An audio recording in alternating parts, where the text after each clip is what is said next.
are getting really tough for the American people. The Democrats are coming near now to a cliff that they will not be able to turn back from, and it's of great concern to everyone who's paying attention to all this.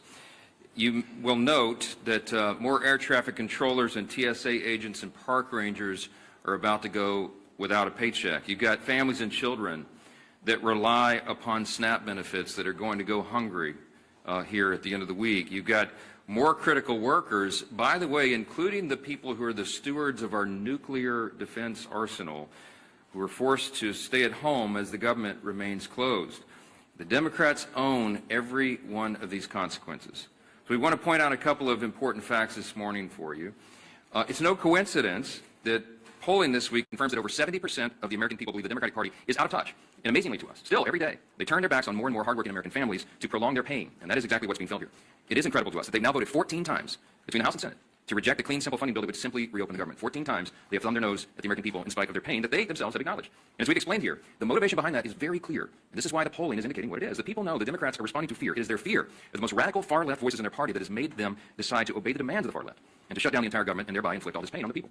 And almost comically at this point, the Democrats are still out trying to convince you that this is somehow Republicans' fault. But the facts are the facts, and the American people can see that very clearly. They see the truth. We brought you a handy scorecard here so you can follow the votes. I mean, this is very simple. The votes to pay the troops and federal workers and continue SNAP benefits and get air traffic controllers and Border Patrol agents paid. This is the vote tally. You see the dates here. The House did our work back on September 19th, and we voted. Republicans voted yes. Democrats voted no on all those things. And the Senate has now done it an additional 13 times. These are the votes. No one can say that this is in any way the fault of Republicans. We have a clean, simple bill, and everybody knows it.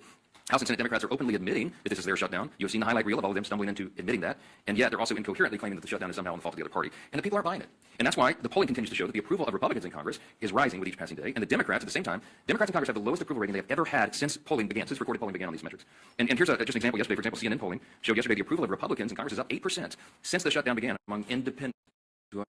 No other way to spin that, to make something else true about it. And of course, Democrats know all that. We've seen their party leaders, and we've now made their phrases and their comments famous here every morning. Chuck Schumer with Katherine Clark in the House calendar during the shutdown, then the negative consequences of the Democrat shutdown, then the troubles that we have, the hardships that are being experienced because of the troop pay and WIC funding and flights grounded and SNAP funding. You guys are writing more about the House calendar than the real pain that's being inflicted on the American people, and that's why we have to come in and relay the simple facts.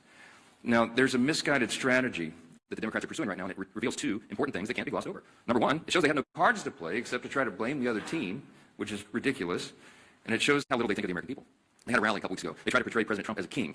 We pointed out, again, the obvious truth. If the president was a king, then the government would be open. He's been trying to do that. And low-income families would be getting food assistance that they need by Saturday. Republicans cannot wave a wand and reopen the government on our own.